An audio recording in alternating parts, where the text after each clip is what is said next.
perkenalkan, saya Rikardina Pascalian Yelvin, biasa disapa Ica, dan sekarang berada di kelas 12 IPA 4. Saya adalah salah satu siswi yang bersekolah di SMA Santa Familia Wainaki. Tanpa berlama-lama lagi, mari kita mulai pembahasan berikutnya. Saya akan berbicara tentang materi yaitu dampak sosial dari informatika. Selamat menyaksikan ya. Dampak sosial informatika. Ada 3 poin utama yang akan kita bahas, yaitu pengaruh informatika terhadap pekerjaan dan ekonomi, etika dan privasi dalam era digital, dan kriminalitas digital. A. Pengaruh informatika terhadap pekerjaan dan ekonomi. Melalui kemajuan teknologi informatika dan komputer, informatika telah memberikan dampak yang signifikan pada berbagai sektor pekerjaan dan ekonomi. Berikut beberapa pengaruh pada pekerjaan dan ekonomi. Pertama, otomatisasi dan robotika. Otomatisasi merupakan penggunaan teknologi komputer dan sistem otomatis untuk melaksanakan tugas-tugas bersifat pengulangan, rutin, dan terstruktur yang sebelumnya dilakukan oleh tenaga manusia. Contoh otomatisasi yaitu penggunaan mesin produksi kopi.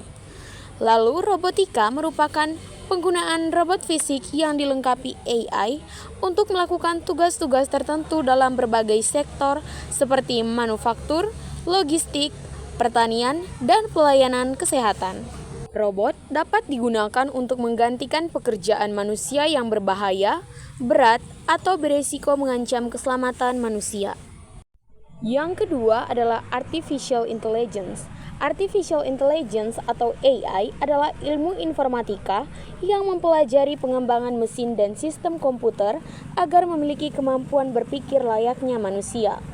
Kehadiran AI memiliki pengaruh besar terhadap perkembangan teknologi dan ekonomi, di antaranya sebagai berikut. A. Otomatisasi yang lebih kompleks. Sistem AI dapat belajar dari data mengenai pola dan mengambil keputusan secara otomatis berdasarkan algoritma dan pemodelan yang rumit. Sebagai contoh, dalam bidang manufaktur, sistem AI dapat mengoptimalkan rantai pasokan, mengatur produksi, dan memprediksi kegagalan mesin. B. Model jaringan.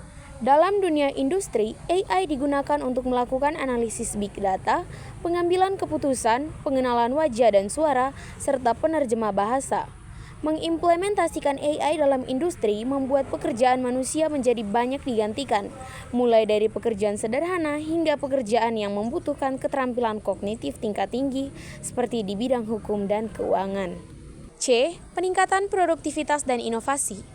Dengan kemampuan AI untuk menganalisis data dengan cepat dan mengenali pola yang kompleks, perusahaan dapat mengoptimalkan proses bisnis, meningkatkan kualitas produk dan layanan, serta mengidentifikasi peluang baru. D. Tantangan dan implikasi etika. Implikasi etika adalah dampak moral yang diakibatkan dari suatu tindakan, kebijakan, atau keputusan. Masalah etika seperti privasi, keamanan, dan tanggung jawab dalam pengambilan keputusan yang dilakukan AI perlu diawasi secara bijaksana untuk memastikan teknologi tersebut digunakan secara etis dan sesuai dengan kepentingan semua orang. Yang ketiga adalah e-commerce dan bisnis online. Pemanfaatan teknologi dan e-commerce telah banyak mengubah dunia bisnis sehingga pembeli dan penjual dapat terhubung tanpa batasan geografis serta membuat proses jual beli menjadi lebih efisien. E-commerce dan bisnis online mengubah cara manusia berpartisipasi dalam kegiatan ekonomi serta berperan penting dalam pengaruh perkembangan informatika terhadap dunia pekerjaan dan ekonomi. A. Pertumbuhan e-commerce. E-commerce adalah proses transaksi jual beli produk atau layanan melalui media elektronik atau online. Contoh e-commerce yang banyak digunakan di Indonesia seperti Tokopedia, Shopee, dan Lazada. B. Dampak pada pekerjaan. E-commerce membuka banyak peluang baru dalam pekerjaan, seperti pengembangan situs web, manajemen konten, pemasaran digital, logistik, dan layanan pelanggan. C. Dampak pada ekonomi. E-commerce memiliki dampak yang besar terhadap ekonomi. Pertumbuhan e-commerce telah mendorong peningkatan jumlah transaksi bisnis secara keseluruhan. Hal ini dapat meningkatkan daya saing perusahaan, memperluas jangkauan pasar, dan meningkatkan aksesibilitas produk pelayanan secara global. D. Tantangan dan peluang. Pertumbuhan e-commerce yang pesat menimbulkan banyak tantangan yang perlu dihadapi. Meningkatnya persaingan dalam bidang digital, keamanan transaksi online, privasi konsumen, dan perlindungan hak kekayaan intelektual adalah beberapa contoh tantangan yang harus diatasi. Yang keempat adalah industri kreatif dan konten digital. Informasi dapat disampaikan dalam berbagai bentuk konten digital yang melibatkan proses kreatif dan produksi konten. Pertumbuhan industri kreatif dan konten digital menciptakan peluang pekerjaan baru yang berdampak pada ekonomi. Yang kelima adalah pekerjaan baru dan keahlian digital. Kemajuan dalam teknik informatika dapat mengubah cara seseorang bekerja dan menciptakan permintaan baru untuk keahlian digital di berbagai sektor ekonomi. Berikut ini peran dari adanya pekerjaan baru dan keahlian digital dalam pengaruh informatika terhadap pekerjaan dan ekonomi. A. Transformasi pekerjaan. Beberapa pekerjaan telah digantikan oleh otomatisasi dan AI. Contohnya adalah produksi barang dan pemrosesan data. B. Permintaan keahlian digital. Keahlian digital seperti pemrograman, data analistik, desain grafis, AI, dan strategi media sosial menjadi suatu hal penting dalam dunia kerja. C. Kontribusi pada ekonomi. Permintaan akan keahlian digital menciptakan peluang ekonomi baru pada perusahaan startup, teknologi, jasa IT, dan sektor kreatif digital. D. Pentingnya pengembangan keahlian digital. Kemampuan untuk menguasai teknologi, memanfaatkan alat-alat digital, dan beradaptasi dengan perubahan teknologi menjadi kunci sukses dalam membangun karir. B. Etika dan privasi dalam era digital. Etika dan privasi memiliki peran penting dalam dampak teknologi informasi dan komunikasi terhadap kehidupan sosial manusia. Dengan memahami dan menerapkan prinsip-prinsip etika dan privasi, kita dapat menggunakan teknologi digital untuk hal yang bermanfaat serta menjaga hak dan keamanan bagi individu atau masyarakat secara luas. 1. Privasi dan perlindungan data. Privasi digital dapat meliputi privasi individu, perlindungan data pribadi, pengelolaan data, dan keamanan data. A. Privasi individu. Privasi individu adalah hak atau kebebasan seseorang untuk memiliki kontrol atas informasi pribadinya, seperti hak untuk memilih dengan siapa dan bagaimana informasi pribadi mereka dibagikan, digunakan, atau diakses. Agar terhindar dari dampak negatif yang terjadi, setiap pengguna harus saling menghormati, melindungi, dan menjaga privasi ketika beraktivitas menggunakan teknologi. B. Perlindungan data. Perlindungan data merupakan upaya untuk melindungi informasi pribadi dan mencegah akses, penggunaan, atau penyebaran yang tidak sah. Penerapan kebijakan privasi, enskripsi data, dan kesadaran penggunaan terhadap risiko digital merupakan suatu hal yang dapat dilakukan untuk melindungi data di era digital. C. Praktik pengumpulan data dan penggunaan data. Artinya, setiap organisasi atau perusahaan harus memberikan informasi yang jelas mengenai jenis data yang dikumpulkan, dengan tujuan penggunaan data, dan pihak yang memiliki akses ke data tersebut. Dengan cara tersebut, praktik keunggulan dan penggunaan data dapat menjadi lebih adil, terbuka, dan sesuai dengan pilihan individu yang terlibat.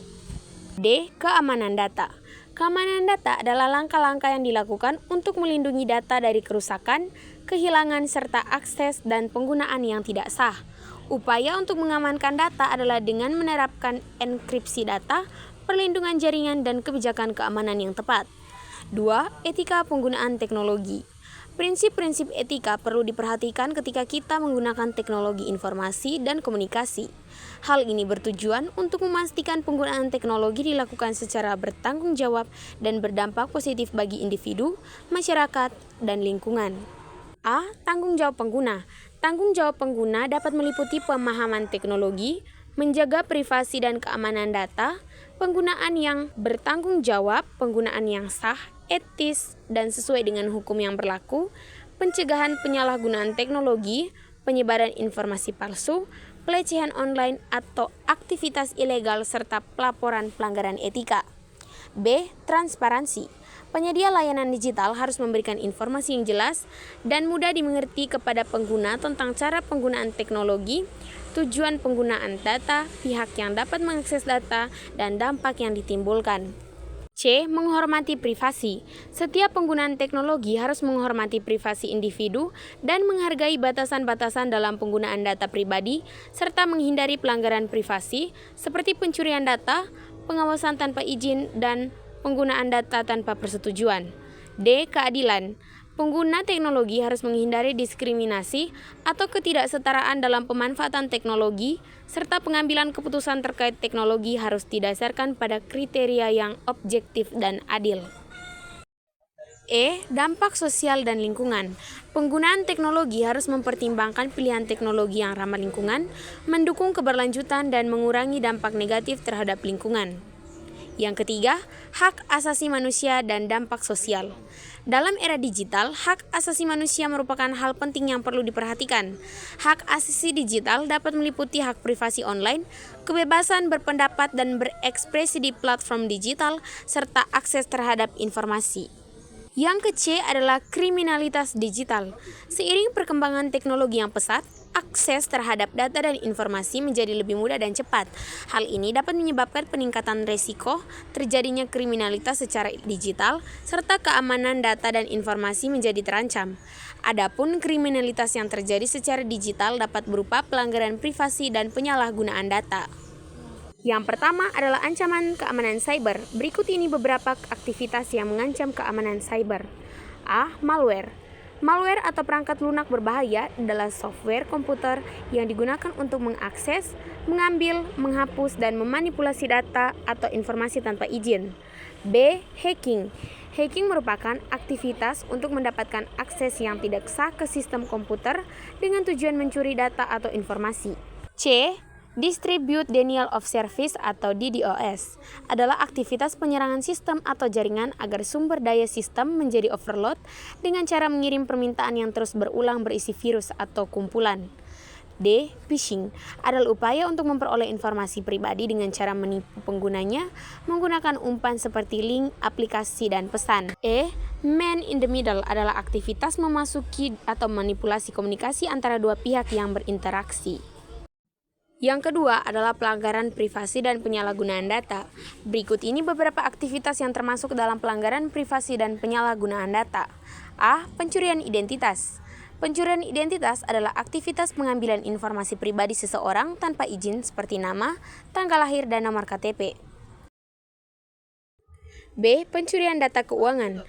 Pencurian data keuangan adalah aktivitas mengambil data keuangan seseorang seperti nomor kartu kredit atau informasi akun keuangan yang dilakukan tanpa izin dan akses yang tidak sah. C. Pelanggaran data. Pelanggaran data terjadi ketika data yang disimpan oleh suatu perusahaan diakses oleh pihak yang tidak berwenang. D. Penggunaan data yang tidak etis. Penggunaan data yang tidak etis dapat terjadi ketika informasi pribadi digunakan tanpa izin, data dikumpulkan tanpa transparansi, atau penggunaan algoritma yang bertujuan untuk merugikan. Terima kasih karena telah menyaksikan video ini. Semoga bermanfaat untuk kita semua. Jangan lupa like, comment, and subscribe.